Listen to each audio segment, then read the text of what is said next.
is it. You've worked so hard to get to this moment, actually tomorrow's moment, but you've worked so hard to get here.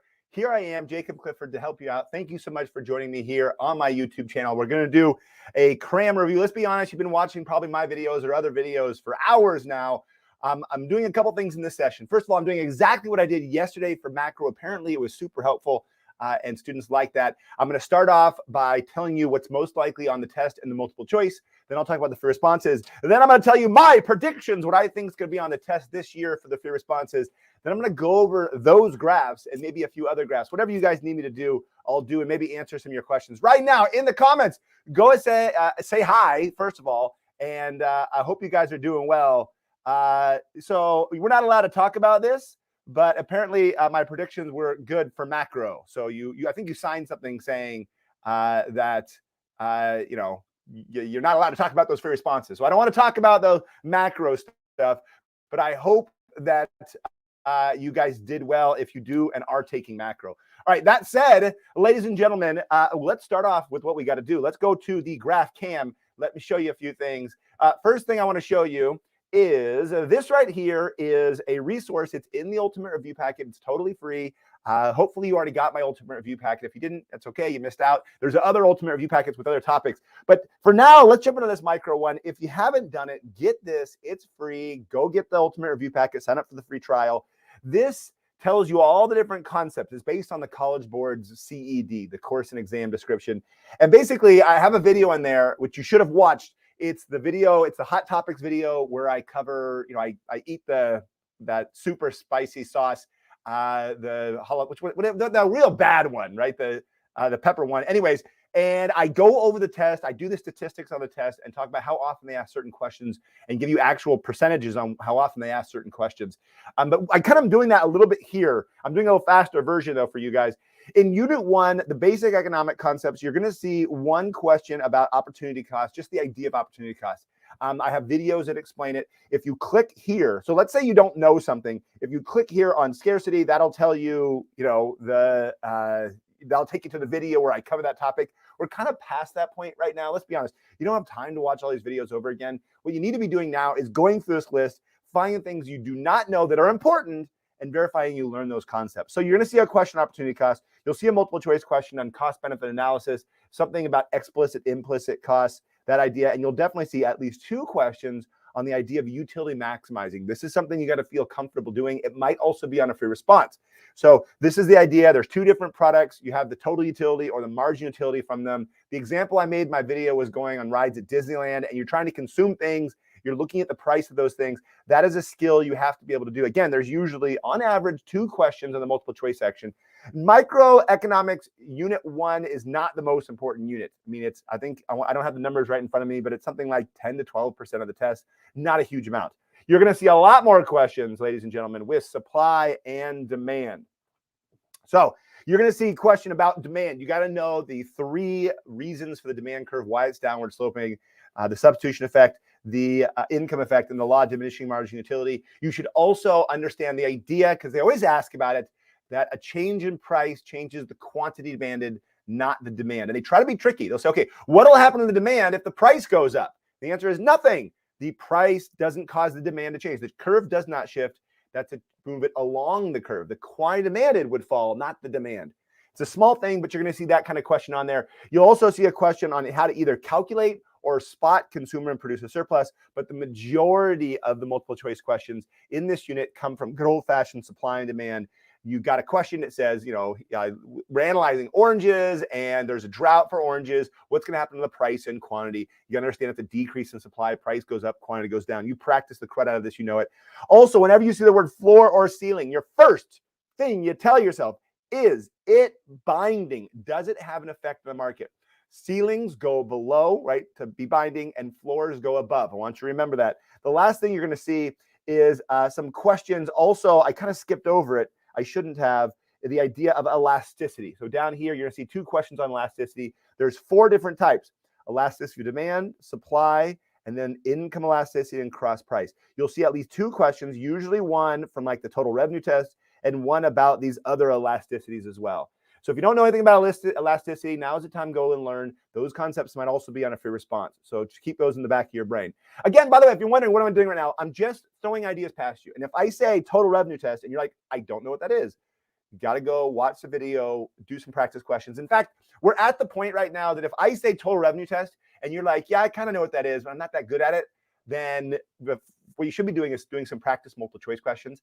Your teacher probably should have given you several practice tests. So go to those, or there's 3 inside the ultimate review packet. And I have, inside each unit, there's several multiple choice questions. You want to practice at this point.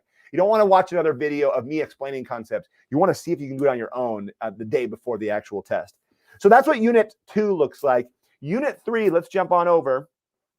Unit 3 is going to have 3 full questions about cost curves, understanding their shape, why they are, doing the actual calculations of both the total cost curves and the per unit cost curves. And then, of course, this idea of economies and diseconomies of scale, you'll see 1 question on that. Usually not the graph. Usually it's more like, like understanding the idea of economies of scale in the long run and the average cost falling. You'll see a question about MR equals MC, of course, usually in the format of like a chart. So they'll give you a chart and they'll say, okay, how many units should this firm produce? You always maximize profit with the MR equals the MC. The most points in this one, there's a shutdown rule question usually. There's also at least 3 for perfect competition. Side-by-side graphs. Usually they don't give you the graph. Sometimes they do and ask you to spot the profit or something weird on there. But usually it's like understanding the concepts of a price taker, the idea they have the same exact product, they have no control of the price, all those concepts you'll see as well. This is all the multiple choice. Like I'm trying to show you numbers from multiple choice. In unit 4, by the way, unit 3, for the most part, is the hardest unit. So keep that in mind. You're going to see most fair responses coming here from as well. It's very unlikely that all the fair responses will just come from 1 and 2. They're going to come from 3 or 4 as well.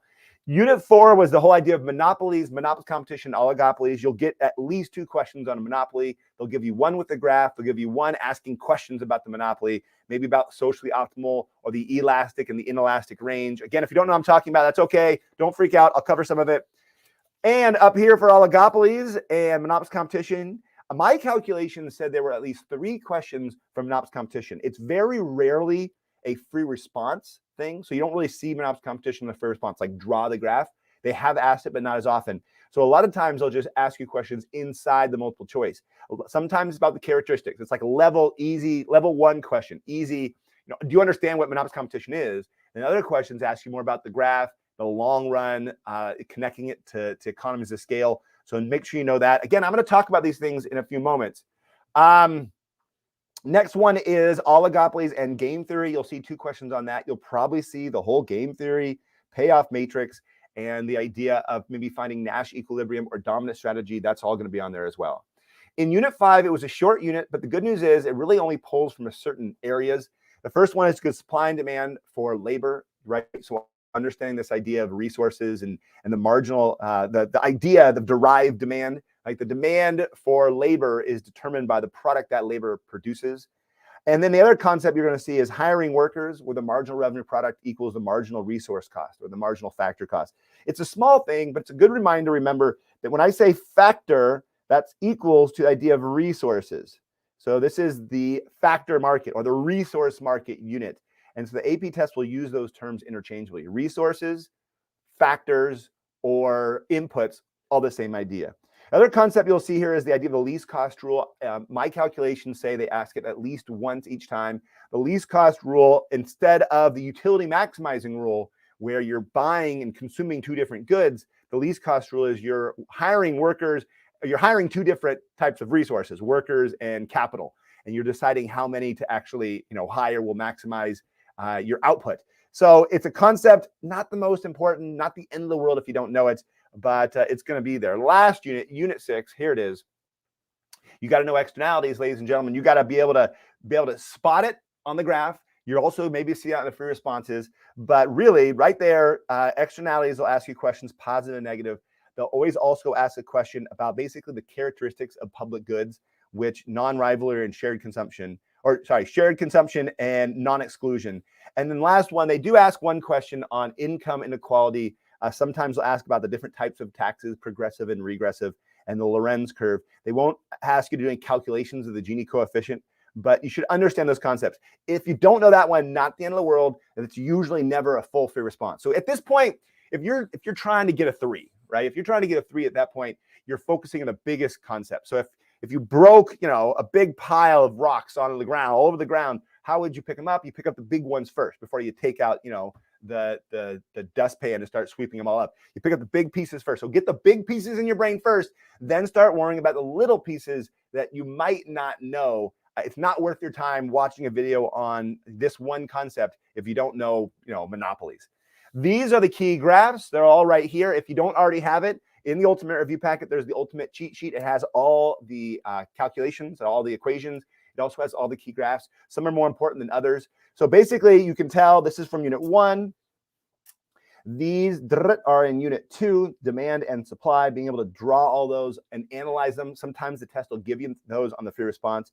Being able to spot those, this is all. So this right here is Unit 3. So Units 1, 2, 3, that's Unit 4. And then right here, this is Unit 5. And then last one, Unit 6. A lot of students freak out about monopsony. Draw monopsony, Mr. Clifford. I don't understand monopsony. Again, that's a little tiny piece. So if we're talking about the importance of things, that's the importance of monopoly. This is the importance of monopsony when it comes to this test. Don't spend your time on this if you don't completely comfortable with this one. People are giving me some shout outs here. See, like, look at this. Monopsony, please. You see that? Give me monopsony. I'm not sure if you're being sarcastic. Some people, they hate monopsony. Okay, that's great. That's all right. So the point is, those are the concepts you need to know.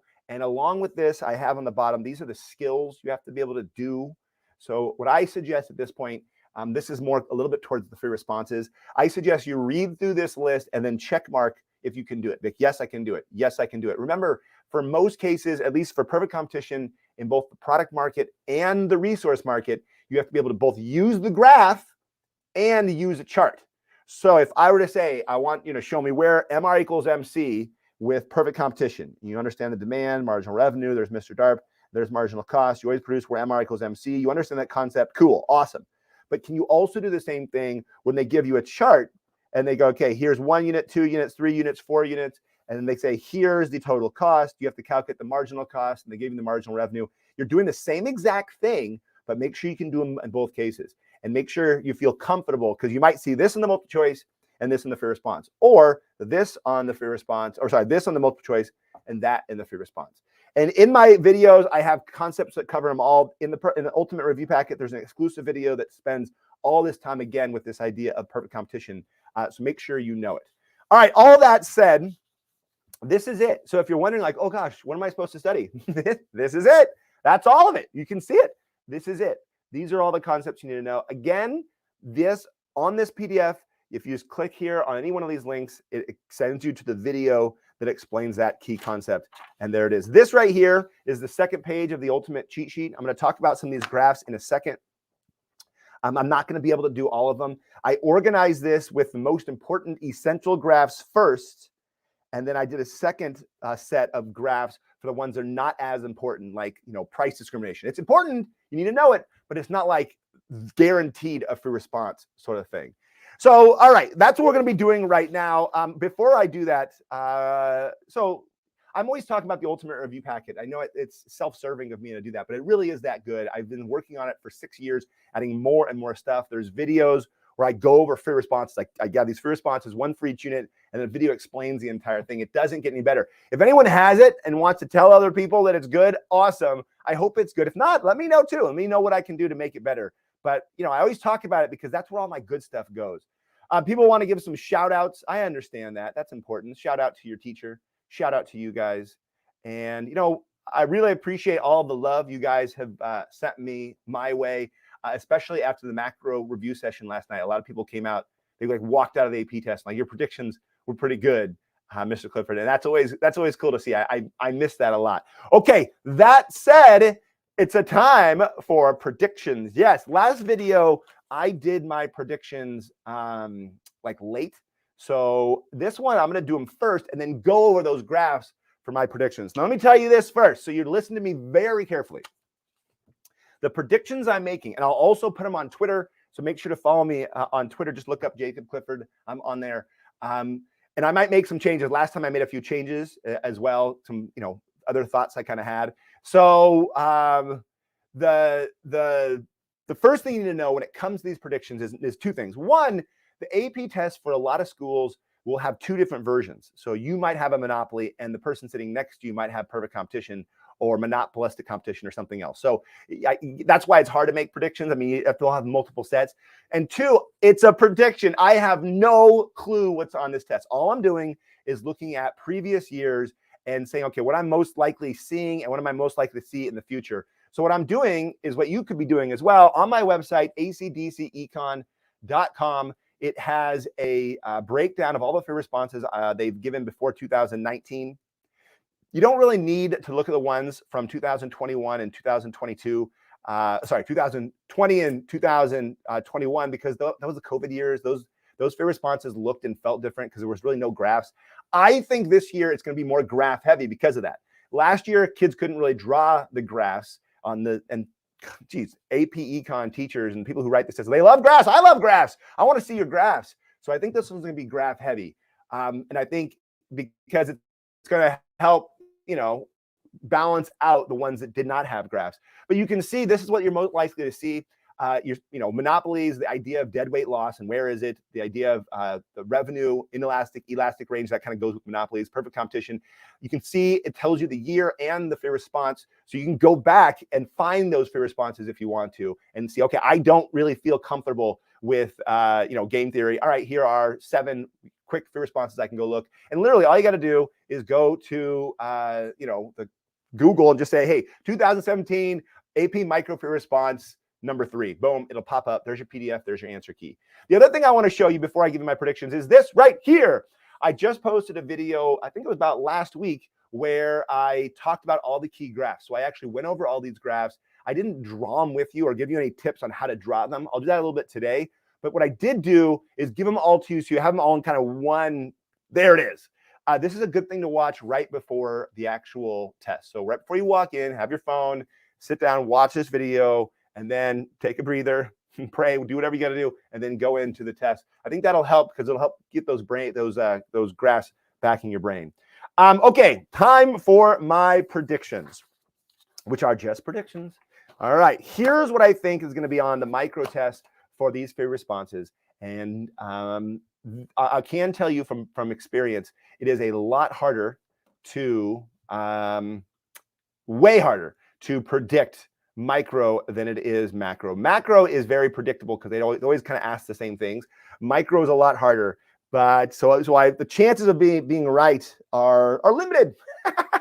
That's okay. So here we go. The first one, usually it's a monopoly. So there's three things that are usually on this first response. Number 1 is a monopoly, and they ask you to draw a monopoly, making a profit or a loss, and show some stuff. Show, the quantity where profits maximize, where total revenues maximize, maybe the quantity socially optimal, all those concepts. Number 2, monopoly, but they give you the monopoly. So they'll give you the graph and ask you to spot things based on their graph.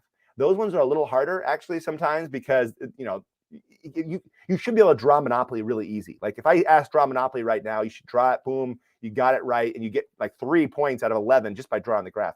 Second one's always a little bit harder if they give you the graph. I don't think this year that's going to be either one. Now, don't yell at me if I'm wrong, but I don't think it's going to be a monopoly. Ladies and gentlemen, I think it's going to be the third one. I think it's going to be perfect competition. Yep. I think it's going to be perfect competition. And to clarify, in the product market, right? So I'm talking about side-by-side graphs. In fact, I'm going to write that down. Side by side. Now, what they usually say is they give you some information about whatever the product they're selling is. Draw a side-by-side graph showing a perfect competitive market and a firm, and then show that firm. I'm going to say they're going to do it with a loss. So make sure you can draw it with a loss, showing that concept. Shade in that box loss might be another point.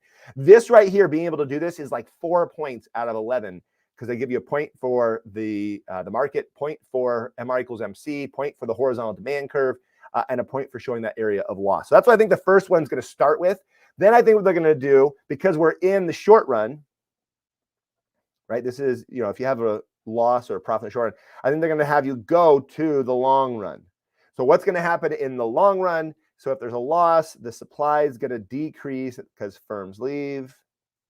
By the way, this should not be any news to you. Right now, you should be like, yeah, I can draw that. I can draw that. That's what I think it's going to be. Then I think they're going to actually switch this to something completely different. So a lot of times they'll talk about lump sum or per unit or something like that. I think they're going to go talk now about perfect competition again, except in the labor market. So they're going to say in this one, we're producing a product like oranges or surfboards, whatever it is. And now we're looking at those workers that work and shape those surfboards. And now we want you to understand the idea of MRP equaling the MRC, hiring workers and that concept. I'm not sure if it would be a graph. It could potentially be the actual firm graph. And that would differentiate it from the firm that you drew up here, right? So you drew the firm up here in the product market, but this one you're drawing now the firm with in the resource market. And I'm guessing, and this is my guess, I keep saying that. Oh, you can't see me anymore. Oh, bad. All right. I'm guessing it's going to be some sort of minimum wage question that comes with that. So minimum wage, and they're saying, how does it affect that? So it's kind of combining something you've probably seen in other fair responses. I think it's going to start perfect competition, which they've done thousands of times. Then they're going to connect it to perfect competition in the labor market. That is my guess. Am I wrong? Probably. So don't only study this, but I will show you these graphs because they are the most important ones. Remember, if I'm wrong about perfect competition, there's only two other options. They're going to ask you for a monopoly, right? Where they have you draw it. So draw monopoly, or they have a monopoly where it's already drawn. Now, the only other option that we see from time to time is monopolist competition, but it's very rarely. It's like maybe 7 to 10% of the time they'll have monopolist competition. And it's basically monopoly anyways. And then you have to draw it, usually in the long run, showing that concept of monopolist competition.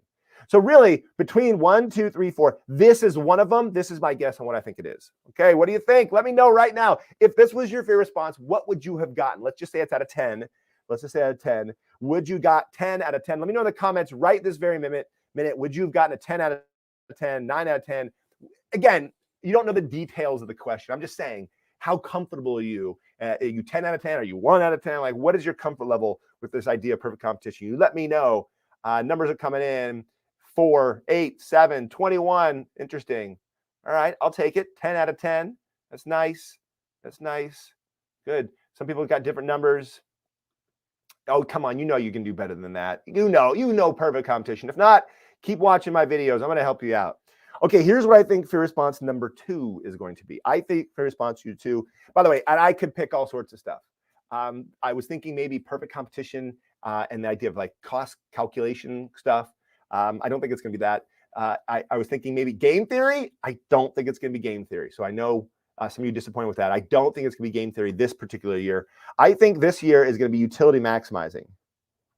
Utility maximizing. So what I mean by that, I mean they're going to give you a chart and they're going to say, okay, here is some product X and here's some product Y. And then here's the benefit that you get from X. Here's the benefit you get from Y. Calculate the marginal utility per dollar. You have an income constraint and this whole idea, right, of this. If it gives you a better idea of what I'm talking about, I'm looking at the 2012 FRQ number 2.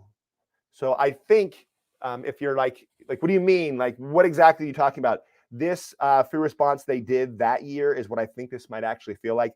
I am not very confident. I really think this year they're going to use that concept to connect it to elasticity, and specifically the calculations. So this 2012 fair response is the best example of what I'm trying to show you. It won't be the same fair response, but it would do the same idea, utility maximizing, using that utility maximizing rule, and then talking about, okay, what a change in price led to this change in quantity, and what happened, what's the elasticity, is it elastic, inelastic, perfectly inelastic, all that kind of stuff. And they can do all sorts of stuff with this. They can put a tax on it, and they can say, tax incidence, they can do all that kind of stuff. But that's what I think it's going to be. I think somewhere in here also is going to be that concept of, a change in demand versus a change in quantity demanded as well. So I think utility maximizing is going to be number 2. All right. I'm sorry, I have your 0 on the screen still. My bad. Okay. All right. Next one, number 3, my guess. What do you guys think? What do you think it's going to be? So Like I said, not game theory. I don't think it's going to be that. I don't think it's going to be comparative advantage. They don't ask that in the micro test very often. So what unit could it possibly be? Well, I'm already pulling for unit 3. So the AP test, let me back up. The AP test doesn't want to pull all from the same unit. Like it can't all be monopolies, because if a kid sucks at monopolies, they don't want to like just ruin this kid's life because it's all that. This is unit 1, right? Unit 3 is perfect competition. Unit 5 is this concept. So this one would be either monopolies competition, which I don't think it's going to be that. I think they're going to pull from unit 6, specifically with externalities, a negative externality. So they're going to have you draw it, right? And then identify things like the quantity socially optimal, dead weight loss, and then some sort of tax. And I think they're going to do tax incidence. Now, if you don't know what I'm talking about, tax incidence is the idea that depending on the elasticity of the demand curve, right, a tax causes either a lot of dead weight loss or a little bit dead weight loss, and it's either paid mostly by consumers or the producers. If you don't know what I'm talking about, I got a video that explains it, the taxes video that does this concept. But I think that's what you're going to see. Oh, you can't see that. You're going to see a negative externality and showing that concept and that idea. So make sure you can do each one of those. Again, that is my prediction. I have no clue. It could be all sorts of things. And based on previous years, it has been all sorts of other things. So right now, let me know how comfortable you feel with these. I can see some people already saying some stuff. Some people are saying, I love externalities. Not as much as I love Mr. Clifford. Well, thank you. I appreciate it. All right, look at this. Yeah, that's what I want to see. Hey, I'm glad I can help you. All right, I really am glad I can help you. Some people are pointing out they have back-to-back pre-response tests. That's tough. Hey, Mr. Pledge. Yeah, externalities aren't horrible. Really, nothing is horrible, right?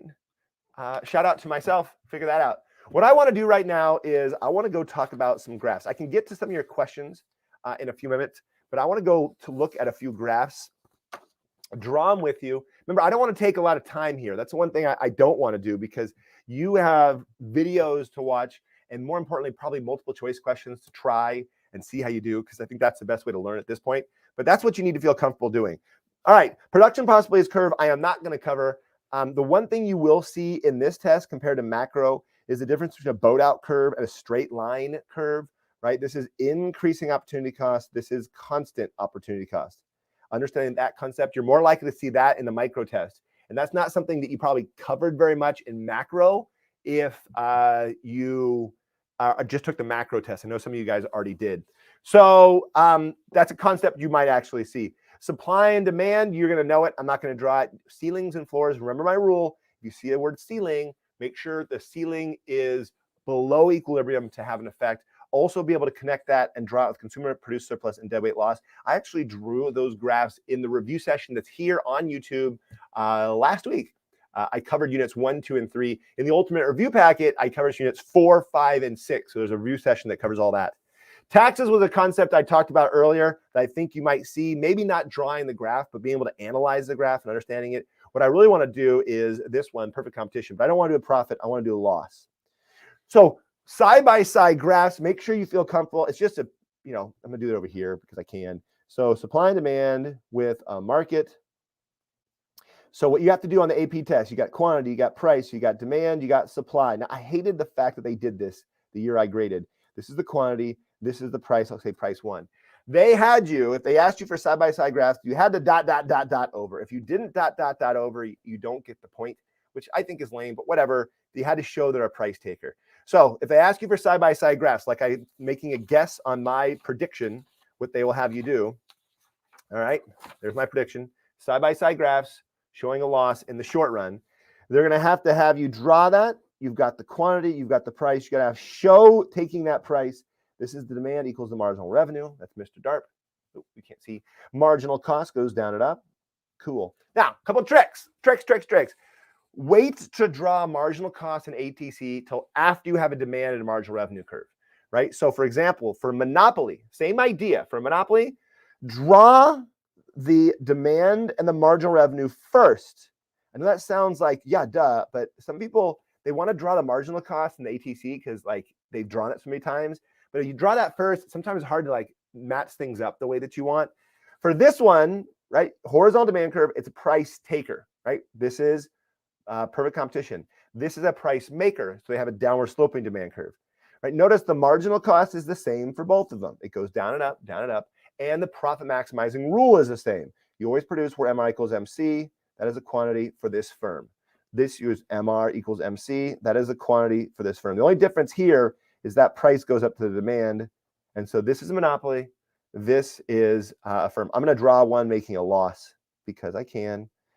All right, so this right here would be worth 3 points. 1 point for this graph, 1 point horizontal curve, 1 point having MR equals MC, showing this quantity. Now it's time to show that loss. ATC needs to go down, hit a minimum, then go back up right there, ATC. Now, what students mess up on here is they start just drawing random boxes. They'll go down, whatever. Just start your quantity. You can't be at anywhere else other than this one quantity. So you go up from that quantity, to hit the ATC and over. And when they ask you to shade it all the way in, shade it all the way in, this is the area of loss. All right, that's what I think this first free response will be. If the monopoly asks for the same thing, you do the same thing. ATC would go down, hit a minimum, go back up, ATC is here. You go from that quantity here and up, and you'd have this area of loss shaded in. There it is. Okay. So usually you'll see the majority of the time they'll ask you to draw it with a profit. I think this year they'll have one with a loss. Okay. So now what I think they're going to have you do is on the same graph, show what's going to happen in the long run, right? So, or they can ask you to explain what will happen in the long run. A lot of times they'll do that so the graph doesn't get too ugly. If there's losses being made, firm's going to leave, supply is going to shift to the left. They could ask you what happens to the price and quantity in the market, all right? Price will go up, quantity will go down. They'll take this new price, Notice it's not going up here to the ATC. It's going right there at minimum ATC. There's demand equals the marginal revenue, 1. This new price we called P2, I guess, is where we're now going to be. And they're going to be here where there is no economic profit. They love asking questions, call it QF1. They love asking questions about this idea of, this whole idea of making no economic profit, right? This idea of breaking even in the long run, understanding that they are making accounting profit. Let me say it again. They are making total revenue equals the total cost. They're making no economic profit. But inside that total cost includes all those implicit costs.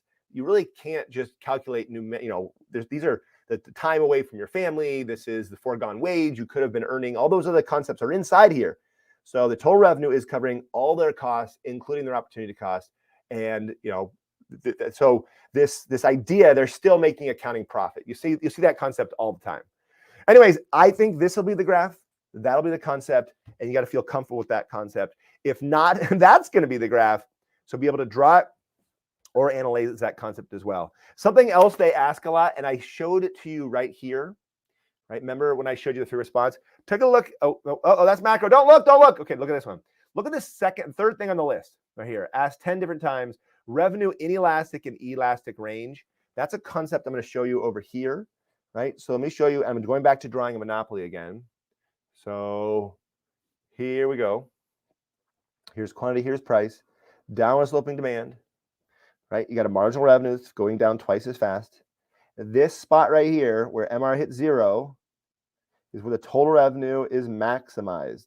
So they like to ask about that, right? And you have to understand, help you remember, this is alphabetical. This is the elastic range. This is the inelastic range. If you just remember that concept, you're fine. And they might give you a price. So let's say at price 10, are we in the elastic and elastic range? Just look, yeah, we're elastic range. If it's down at price 2, elastic and elastic range, we're in the inelastic range. And a monopoly will always produce in the elastic range, right? Why would you ever be over here where your MR is like negative? That's dumb, right? So they'll always be in the elastic range. That's a concept that you might actually see.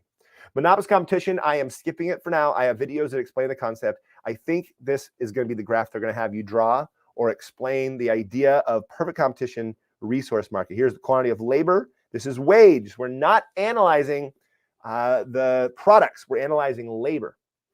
We got a horizontal curve. This is the supply, which is equal to the marginal resource cost. And we don't have a marginal cost. Students always want to draw a marginal cost. This is a different concept. This is the demand equals the marginal revenue product. You hire where MRP equals the MRC. For some reason, my students always had a hard time with this because we spent, I don't know, 2 months drawing all these graphs. In a perfect competition, you're drawing that. You're doing monopolies. You're drawing all these graphs. And then all of a sudden now we're switching gears and talking about a different concept. And it's really short unit. So students have a tendency to forget it. Don't forget it. This is the stuff they ask. Now, remember, they might ask you to draw this, or they might do this in chart form. I mentioned this earlier. They might say hiring, 0 workers, 1 workers, 2 workers, 3 workers, and they might give you, the total cost of those workers, and then you have to figure out how many workers, or the revenue of those workers. Actually, they give you the workers, their marginal product, and you have to figure out how much output they're generating, additional output, and how much revenue they're generating, and then you have to decide which workers to hire. I have videos explaining this concept as well. Graph form, chart form. I think it's going to be graph form because last year it was more kind of explaining stuff. So that's what I think that free response. I think I said free response. This will be the second half of the first free response, connecting somewhere to this, maybe even having a minimum wage. Watch this. Here's wage minimum. So now if the minimum wage is up here, now we're going to hire fewer workers, right? Less workers because now the wage is higher. This firm can't hire workers that it used to because now the government won't let them. This is the idea of a wage floor, the idea of minimum wage. Well, how do you feel about that? I hope you feel good. I hope you're not freaking out right now. The other concept I want to show you is the idea of negative externalities. I know some people said that they were freaking out. Don't freak out. You'll be fine. You'll be fine. Okay. Negative externalities. You've got quantity. You've got price. This is good old-fashioned supply and demand over again. I like this. Look at what Nathan said. You're darn right. I'm so ready. As I talk about this, by the way, if I'm drawing these and you're like, yeah, I got that. Yeah, I can draw that. Cool. Awesome. I'm proud of you guys. Then other people feel maybe like this. That's okay. Okay. First of all, it's just supply and demand over again, but supply and demand is messing up. Here is demand. Here is supply. This is the quantity free market, right? The quantity in the free market is wrong because it's not factoring these additional costs. Here's the rule. Negative externalities have 2 cost curves, not 2 supply curves, 2 cost curves. Positive externalities have 2 benefit curves. This right here, the supply curve, is a marginal private cost, right? But it's in the wrong spot if you were to factor in all these additional costs. This is the marginal social cost. This down here is the marginal social benefit, which is, by the way, equal to the marginal private benefit because there's no positive externality here, right? So the question is, the supply and demand is here. This is where the market will look at. But if we factor in all these additional costs, we should be here. This market is overproducing whatever product this is. They're over making, right? This market is producing too much of something. We should be producing less because there's, pollution or whatever it is from this. So they're going to ask you, my guess, draw this graph, give you a point for this, a point for that, and you have to draw dead weight loss. It's right here. Okay, dead weight loss is right here. These are units where the cost is greater than the benefit. Cost greater than the benefit. Cost greater than the benefit. We should never have produced those units. Students want to put it here for some reason. Nah, I give you a trick. It always points like an arrow to socially optimal. Find socially optimal, right? Find socially optimal. Put a dot at socially optimal. Really don't on the test, but understand where it is. And dead weight loss will point to it. In this case, it's pointing left. Take a look up here for this monopoly, okay? For this monopoly, I'm going to do it in orange just so it's a little easier to see. For this monopoly, where's socially optimal? Socially optimal is right here, right? This is the quantity society would actually want. That makes dead weight loss right here. By the way, it doesn't matter if there's a loss or a profit. There's still dead weight loss. So I'm going to actually draw that here. Now notice, that's dead weight loss. It's pointing like an arrow to the right this time. So this dead weight loss is saying, point to the right. This one's going, point to the left. Why? Well, the monopoly is underproducing, right? They could be producing more, but they're underproducing to maximize profit. Externality, society is overproducing, and they should be producing less if they factor in those additional costs. So this dead weight loss here, you'll see it in multiple things. Dead weight loss, you will see in ceilings and floors. Ceiling, floors. You'll see it in taxes, right? You'll see it in monopolies. You'll see it in both positive and negative externalities. So make sure you feel comfortable with this idea of dead weight loss. Luckily, like I mentioned earlier, I already did that with you and for you in this video here. I talked about it in all the possible detail you'd ever possibly want. I went over the graphs, showed you where dead weight loss is. So that's going to help you with that concept. Again, I don't want to take your whole night here. I know you have other things that you need to go do. Right now is a good time to do shout out to some of your teachers, right? If you can and if you want to, I will gladly do that. Again, I'm so thankful that you guys watch my videos. I'm thankful that this has been helpful for you as well. So take a look at this question. Do we need to know increasing cost and decreasing cost industries? So this is another thing. So I know for a fact this student is extremely intelligent, because that's the kind of question that's like, that's for a kid who's trying to get a 5, not a kid who's trying to squeak out a 3. There are these little detail questions that if right now you're planning on getting a 5, those are the things you start jumping into. I would not spend time now, because I know some of you guys are just trying to get that 3 or that 4. I'm not going to spend time talking about those smaller details, but if you need to know them if you're planning on getting a 5. Oh, hey, there he is out of Chicago. Hey, Mr. Duffer, Chicago. Yeah, she just wants a 2. You want better. You're going to get a 3. I bet you $10 you're going to get a 3. Just throwing out some shout outs because, yeah, because I know you guys love your teacher. At least I hope you do. And I'll tell you what, it's really exciting that I am kind of like your partial teacher, right? That makes me happy to think that concept. Oh, you still can't see my face. That's weird. Sorry, guys. Yeah, it's flattering that I you know, am kind of your teacher and can help you out by learning this stuff. It's wonderful, the world that we actually live in. I'm so far away from you, but I can still help you, and we can get you ready for this test.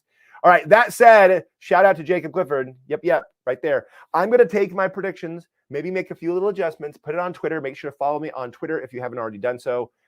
Also, make sure, like I said, get this document in your hands. Use it as a check sheet to verify that you know all the concepts, verify you know all the graphs, verify you know all the key skills as well. If you can do all these things, you're ready for this test. And if you can't, you still have a little bit of time to get ready for this test. Thank you again. You know what I'm about to tell you. I always say these in my videos, and it's how we finish this off. And it's the last time I'm going to say it to you. Do me a favor, though, first. Number 1, please subscribe. I know you're not going to watch my videos ever again if you pass this test, but telling YouTube that I make good videos if you subscribe is super helpful. So please do that. And of course, like this video. Like I said, though, there's only one last thing to do, and it's the last time I'm going to do it with you because this is it. You're ready. So let me give you the pep talk, right? This is it. This is it. You're ready.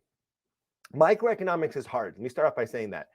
It's half as many students take micro than macro. So you're a very select group of students. It's a little bit more mathy. There's a lot more graphs, but you know, you got it. You totally got this. It's not as intimidating as you might think. All those cost curves that you've been doing, all those graphs that you're drawing, they all kind of make sense. And if you do things in order, right? If you understand the marginal cost curves tells you where output is. Its only job is to tell you where is the output. Average total cost tells you where the profit or the loss is. So everything has like a purpose. It's not, don't let it all jumble up in your brain.